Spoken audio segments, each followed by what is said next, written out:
अगर कोई वॉर होती है तो सेंसेक्स गिर जाता है 2000 पॉइंट।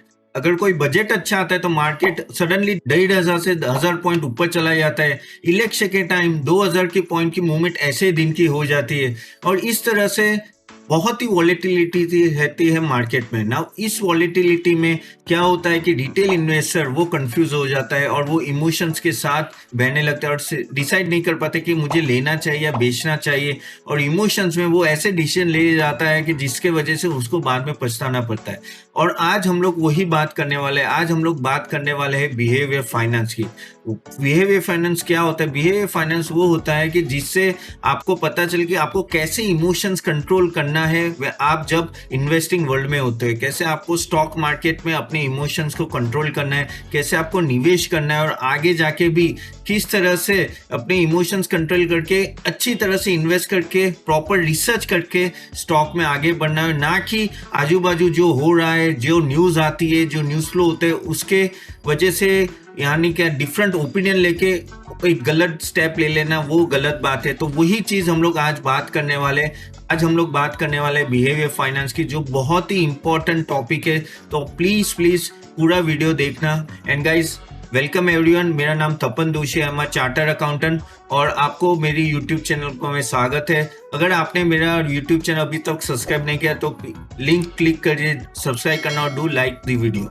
ओके, तो चलिए लेट अस स्टार्ट। अभी हम लोग बात करने जा रहे हैं बिहेवियर फाइनेंस की। नाउ बिहेवियर फाइनेंस क्या है? बिहेवियर फाइनेंस कुछ नहीं है, बेसिकली वो एक फंडा है जिससे हम लोग समझते हैं कि कैसे इमोशंस को कंट्रोल करना है जब आप स्टॉक मार्केट में निवेश करते हो। और इसमें हम लोग पहला रूल लेते हैं। पहला रूल क्या है? वो है फोमो। अब फोमो का मीनिंग क्या है? FOMO। फोमो यानी फियर ऑफ मिसिंग आउट। यानी आप जब मार्केट में इन्वेस्ट करने जाते हो तब आप देखते हो कि मेरे फ्रेंड, रिलेटिव या ब्रोकर ने कौन से स्टॉक्स लिए और कौन से स्टॉक्स उनके बढ़ रहे हैं, और जो स्टॉक्स बढ़ रहे हैं बहुत ऊपर ऊपर जा रहा है, आपको लगता है कि बॉस ये लोग कमा रहे हैं और मैं कमा नहीं पा रहा हूँ। और आप क्या करते हो?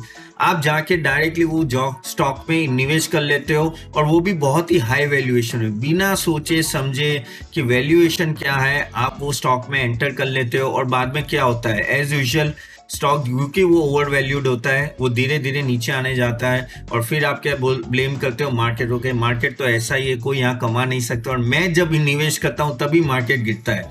लेकिन आप समझिए, आपको वो जो feeling I, fear of missing out, यानी सब लोग कमा रहे हैं और मैं नहीं कमा पा रहा हूँ, और उसके वजह से आप निवेश कर रहे हो एक हाई वैल्यूएशन में, जो कंप्लीटली गलत बात है।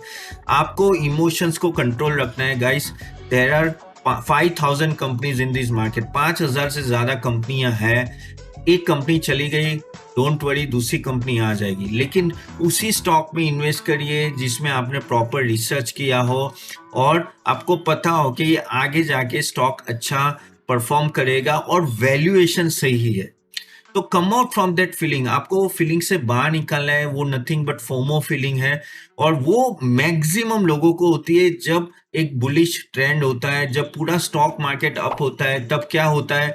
हम लोग उसी स्टॉक में निवेश करते हैं जो स्टॉक ज्यादा बढ़ रहा है, जो बहुत ही जल्दी बढ़ रहा है, क्योंकि अपने को जिज्ञासा है, अपने को वो एक फीलिंग आती है कि मुझे करोड़पति 6 महीने साल में ही बन जाना है। लेकिन मार्केट में ऐसे आप करोड़पति नहीं बन सकते, आपको टाइम लगेगा। अगर आप इंट्राडे, डेरिवेटिव्स वो सब करेंगे, आपका चांस है कि आप उसमें 1% सक्सेसफुल रेशियो होता है, सिर्फ ओनली 1%। ओके, वो नितिन कामत जरोदा के CMD ने बोला था, फाउंडर ने बोला था कि less than 1% are really able to make money through intraday trading, और वही फैक्ट है।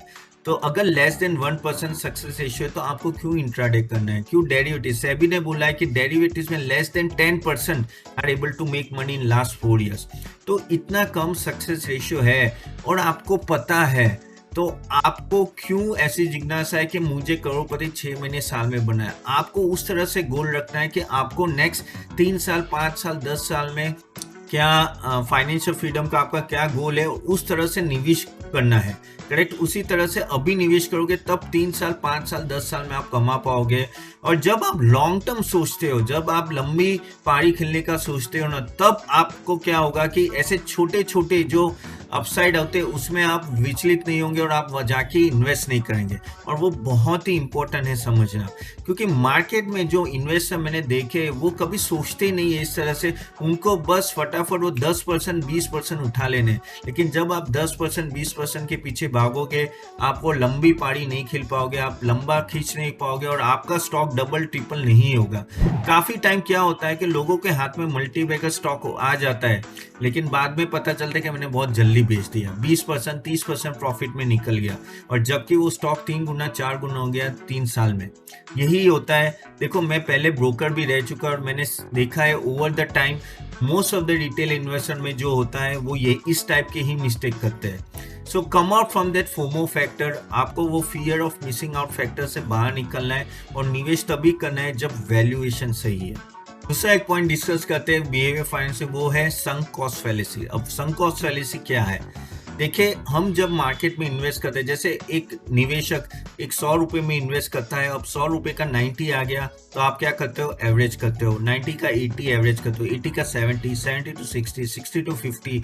हर जगह जब भी नीचे आता है हम लोग खुश होते हैं कि यार चलो स्टॉक नीचे आ रहा है और मुझे एवरेज करना है, और हम लोग एवरेज करते जा रहे हैं। उसमें क्या हो रहा है, आपने जो 2% या 5% इन्वेस्ट करना था स्टॉक में, आपने इतनी बार एवरेज कर लिया, उसके वजह से वो 10-15% आपका पोर्टफोलियो का हो जाता है और एक इमोशनल अटैचमेंट आ जाता है वो स्टॉक के कि यार अभी इतने तक रुके हैं, आगे जाके ये स्टॉक वापस बढ़ जाएगा तो क्यों ना मैं वेट कर लूं, और बाद में 2 साल 1 साल में ये स्टॉक रिकवर होगा तब ठीक है ना। लेकिन आप समझिए अगर स्टॉक नीचे ही नीचे गिर रहा है और फंडामेंटल सही नहीं है तो आपको समझ लेना है कि ये स्टॉक परफॉर्म नहीं करने वाला, ये ऊपर नहीं जाना है। तो आपको एक डिसीजन लेना है, क्या मैं निकल जाऊं इस स्टॉक में से और निकल के मैं कोई अच्छे स्टॉक्स में चले जाऊं। क्योंकि ये करने से क्या होगा, सपोज आपने कोई स्टॉक में इन्वेस्ट किया है, वो 60% डाउन हो गया है और आप इमोशनली अटैच नहीं हो, तो आपको क्या करना है, 60% लॉस बुक करके 40% कैपिटल आपको इन्वेस्ट करना है कोई अच्छे स्टॉक में। क्योंकि क्या होगा, फ्यूचर में वो अच्छा स्टॉक आपका ये 60% लॉस रिकवर करेगा। दिस इज हाउ जो सक्सेसफुल इन्वेस्टर होते हैं या वॉरेन बफेट, राकेश झुनझुनवाला, वो एसेस करते हैं कि हमने स्टॉक में इन्वेस्ट किया है वो सही है कि नहीं। अगर गलत है तो दे एक्सेप्ट और वो सेल करते हैं स्टॉक में और लॉस बुक करते हैं और वो सही स्टॉक्स में जाते हैं। And this is what is the difference between a successful investor and unsuccessful investor. और ग्लास बाइस यही मैं बोलना चाहूँ कि संक कॉस्ट फैलेसी में आपको क्या बताया जाता है कि आपको अगर लगे कि आपका स्टॉक सही नहीं चल रहा है, आपको स्टॉक को लॉस बुक कर लेना है। आपको शादी नहीं करनी है स्टॉक से, ठीक है। ऐसा नहीं है कि एक बार मैंने निवेश कर लिया यानी मुझे तो सालों साल इसी स्टॉक में रहा है, नहीं। आप मार्केट में आ रहे हो कमाने के लिए, आपको सिर्फ 15 स्टॉक्स रखते हैं अपने पोर्टफोलियो में, तो क्यों ना सही स्टॉक्स रखा जाए जो आपको आगे जाके कमा के दे। और उसके लिए आपको कंटिन्यूस रिव्यू सिस्टम रख के और उसमें अगर आपको पता चलता है कि क्वार्टरली रिजल्ट या कोई भी एक सा डेवलपमेंट आता है और आपको पता चलता है कि भाई ये स्टॉक नहीं चलने वाला, प्लीज बेच के अच्छे स्टॉक्स में चले जाओ, नहीं तभी आपका पोर्टफोलियो सही जाएगा। संक कॉस्ट फैलेसी यही कहता है कि मार्केट में लॉस बुक करना सीखो। और most of the retail investor 90% जो रिटेल इन्वेस्टर होते हैं वो लॉस बुक नहीं करते हैं। अगर आप मुझे बताएं कि आपके पास ऐसे स्टॉक्स है जो ऑलरेडी 60-70% डाउन है, लेकिन आप इसको लॉस इसलिए बुक नहीं क्योंकि आप लॉस बुक करना नहीं चाहते, तो टाइप कीजिए कमेंट बॉक्स में तो मुझे पता चलेगा। तो गाइस संक कॉस्ट फैलेसी हमेशा याद रखना, you have to book loss whenever the stock is not moving and if the stock future is not good, आपको जाके लॉस बुक करना ही है और अच्छे स्टॉक्स में मूव करना है। थर्ड पॉइंट जो हम लोग यहाँ डिस्कस करने जा रहे हैं वो है एक्टिविटी बायस। अब एक्टिविटी बायस क्या है? एक्टिविटी बायस यानी रिटेल इन्वेस्टर्स क्या सोचते हैं कि मैं मार्केट में जितना बाय सेल करूंगा उतना ही मैं ज्यादा कमाऊंगा। अब ये कंप्लीटली गलत बात है गाइस। मैं सच बोलता हूँ, एज ए ब्रोकर मेरी फैमिली मेंबर्स भी काफी ब्रोकर्स हैं, हम लोग थाउजेंड्स ऑफ क्लाइंट्स हैंडल कर चुके हैं। और एक सही बात बोलूं और ऑनेस्टली बोल रहा हूँ, दिल पे हाथ रख के बोल रहा हूँ, अगर आप बाय सेल करेंगे ना एज ए रिटेल इन्वेस्टर, आप नहीं कमाओगे बट आपका ब्रोकर हमेशा कमाएगा और गवर्नमेंट अथॉरिटी ऑलवेज कमाएगी क्योंकि आपसे टैक्सेशन वसूल करेगी। तो आप तो नहीं कमाओगे, बट ब्रोकर और गवर्नमेंट अथॉरिटी कमाएगी, और यही फैक्ट है गाइस, ये आपको समझ लेना है। क्योंकि मैंने ऑलरेडी आपको बोला less than 1% are really able to make money through intraday trading. अगर ये आप समझते हो तो इससे फायदा ये होगा कि आप कम एक्टिविटी करोगे। और आप समझो, एक बेसिक नॉलेज है गाइस, कि जब आप कोई स्टॉक में इन्वेस्ट करते हो, एज ए बिजनेस इन्वेस्ट करते हो, आपको सोचना है कि मैं एक बिजनेस में इन्वेस्ट कर रहा हूँ। क्या बिजनेस 1 महीने 2 महीने में डबल ट्रिपल 4 गुना हो जाता है? नहीं होता है ना। उनको लगते 2 साल 5 साल 10 साल। जैसे अगर आप इंफोसिस में करते हो, इंफोसिस को 2 साल 3 साल 5 साल लगेंगे डबल ट्रिपल होने में, नेक्स्ट मंथ नहीं हो जाता है। तो क्यों आप एक्सपेक्ट कर रहे हो कि आपके स्टॉक्स भी डबल ट्रिपल हो जाए 15 दिन महीने में? तो यही, जब आप अपनी सोच बदलोगे, जैसे आप माइंडसेट बदलोगे, नहीं मैं अगर इस स्टॉक में इन्वेस्ट कर रहा हूं तो मैं लंबी पहाड़ी खेलने वाला हूं, और मैं एज ए शेयर होल्डर इस स्टॉक में लंबे तक रहूंगा और देखूंगा वेदर कि ये स्टॉक्स आगे जाके सही ऊपर जा रहा है कि नहीं जा रहा है। क्योंकि अगर बिजनेस अच्छा होगा तो 110% ये स्टॉक ऊपर ही जाने वाला है, और आपको कंटिन्यूस रिव्यू करना है। तो प्लीज समझिए, बाय सेल करके नहीं फायदा होने वाला है। अगर बाय सेल से फायदा होता, सब करोड़पति होते। ओके, आप कमेंट बॉक्स में लिखिए, क्या आपको तो 100 से 200 रिकमेंडेशन रोज आते हैं आपके broker through, money control through, YouTube, TV channel से? क्या आप सही में करोड़पति बन चुके हो इन सब रिकमेंडेशन यूज करके? जस्ट कमेंट बॉक्स में डाल के बताना मुझे, क्योंकि यही हकीकत है। मोस्टली 98% बोलेंगे नहीं, और यही है। इसलिए मैं बोल रहा हूँ कि बाय सेल करके फायदा नहीं है। बाय सेल करके आप नहीं कमाओगे, आपका ब्रोकर और गवर्नमेंट अथॉरिटी कमाएंगे। तो कृपया करके बाय सेल मत कीजिए और लंबा इन्वेस्ट करने का सोचिए। Come out from that activity बायस।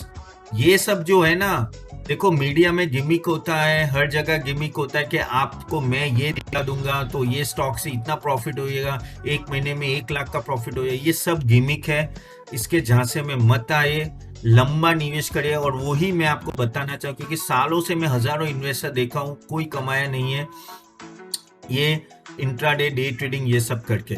ठीक है, तो कम out from that activity bias and please play for the long term. चौथा रूल जो मैं बताने जा रहा हूँ वो है एंडोमेंट इफेक्ट। अब ये एंडोमेंट इफेक्ट क्या है? सी, मार्केट में जब आप निवेश करते हो, सपोज आपने एक कंपनी में 300 रुपए में इन्वेस्ट किया। ओके, वो कॉस्ट मिला के, ब्रोकरेज मिला के सब लोग 300 रुपए होते। अब वो 300 रुपए का 200 रुपए हो गया, और वो 200 रुपए जाने का भी कुछ कारण होता है कि ओके फंडामेंटली कुछ प्रॉब्लम है, इसलिए वो 300 से 200 चला गया। नाउ एज ए इन्वेस्टर आप क्या सोचते हो कि यार मेरा कॉस्ट प्राइस तो 300 है, तो ये जब स्टॉक प्राइस 200 का 300 आएगा तभी मैं सेल करूंगा। अब यहाँ आप कंप्लीटली गलत जा रहे हो। देखो, आपको as a third party individually assess करना है कि अब 300 से 200 आया है तो कोई फंडामेंटल प्रॉब्लम है क्या? अगर कोई फंडामेंटल प्रॉब्लम है और आपको लग रहा है इसमें आगे नहीं है, तो आपको डिसीजन लेना है कि वेदर आपको यहाँ रुकना है और आपको निकल जाना है। देखो, ये जो 300 वाला होता है ना, उसे प्राइस टैग कहते हैं, कि एक प्राइस टैग अपने दिमाग में होता है और हम सोचते हैं जब मेरा कॉस्ट प्राइस आएगा तभी हम बिकेंगे। काफी टाइम मैं अपने इन्वेस्टर्स को बोलता हूँ कि ये स्टॉक्स बेच लो, और वो बोलते हैं सर ये मेरा कॉस्ट प्राइस आ जाएगा ना जो 30% ऊपर है या 40%, मैं तब निकल जाऊंगा। और वो कभी कभी वो स्टॉक प्राइस आता ही नहीं है। देखो, मार्केट को कोई पड़ी नहीं है आपने कौन से प्राइस पे बाय किया है। अगर स्टॉक्स में फंडामेंटली कुछ प्रॉब्लम है तो स्टॉक नीचे ही जाएगा, वो आपको समझना है और वो दिमाग में डालना है कि market does not care about you. काफी इन्वेस्टर ऐसे ही होते हैं कि उनके पास कितने स्टॉक्स पड़े हैं जो 60-70% डाउन है, और वो अभी भी उम्मीद लगा के बैठे कि कल उठ के 1 साल बाद 2 साल बाद उनका कॉस्ट प्राइस आ जाएगा और तब निकल जाएंगे। देखो, ये सपने देखना बंद करना है, अपने को हकीकत देखना है कि यह सही में क्या ऊपर आएगा। और वो 30% भी जो है निकलो और कहीं और जाओ और अच्छे स्टॉक में इन्वेस्ट करो। तो ये प्राइस टैग जो होता है वो निकाल दीजिए। ये एक इमोशनल अटैचमेंट है, आप एक तरह से मैरी कर लेते हो स्टॉक से। कहते हैं ना कि मरते दम तक ये स्टॉक्स रखूंगा, नहीं, आपको नहीं रखना है और आपको डिसीजन लेना है। 5वां रूल जो मैं आपको बताने जा रहा हूँ वो है ओवर कॉन्फिडेंस बायस ना। वो क्या है, क्या होता है कि आपने कभी कोई स्टॉक्स में इन्वेस्ट किया या किसी सेक्टर में इन्वेस्ट किया, जैसे शुगर में इन्वेस्ट किया या मेटल में इन्वेस्ट किया, और आपने इन्वेस्ट किया और रैली आ गई, तो आप क्या होते हैं, ओवर कॉन्फिडेंट हो जाते, देखो मैंने बोला था ना, देखो ये मैंने स्टॉक में इन्वेस्ट किया या सेक्टर में, अब देखो बढ़ रहा है, मेरा 200-300% प्रॉफिट हो गया। फिर आप सोचते हो भाई आपने तो जग जीत लिया, ओके, आप गलत हो ही नहीं सकते हो। लेकिन वहीं आपको समझ लेना है कि ऐसा नहीं कि ये सेम पैटर्न हमेशा रहेगा।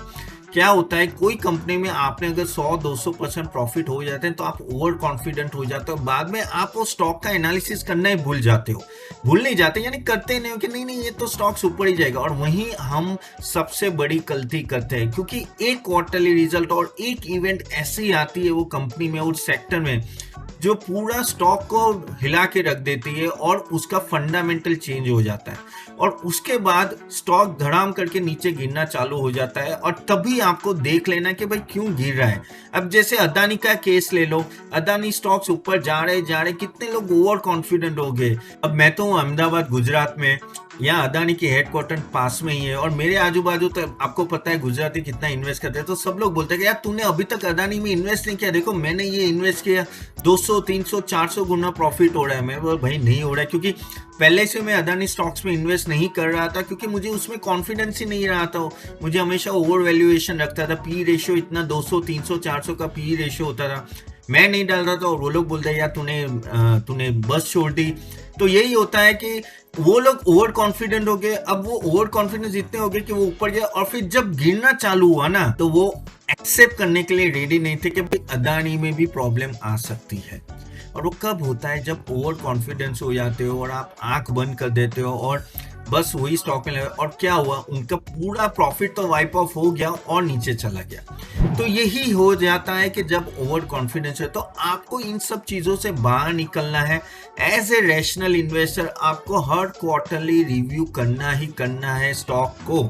अगर आप रिव्यू नहीं करेंगे, चांसेस ऐसा होगा कि आप ओवर कॉन्फिडेंस में, या आप कहते हैं ना कि अपनी लापरवाही की वजह से वो स्टॉक में फंस जाएंगे। तो हमेशा ये ओवर कॉन्फिडेंस वाला भी बायस याद रखना। तो गाइस ये थे 5 एक बिहेवियर फाइनेंस जो आपको बताने चाहते हैं, 5 मेन रूल, और काफी है जो मैं कभी और दिन ले लूंगा इसमें सेशंस में।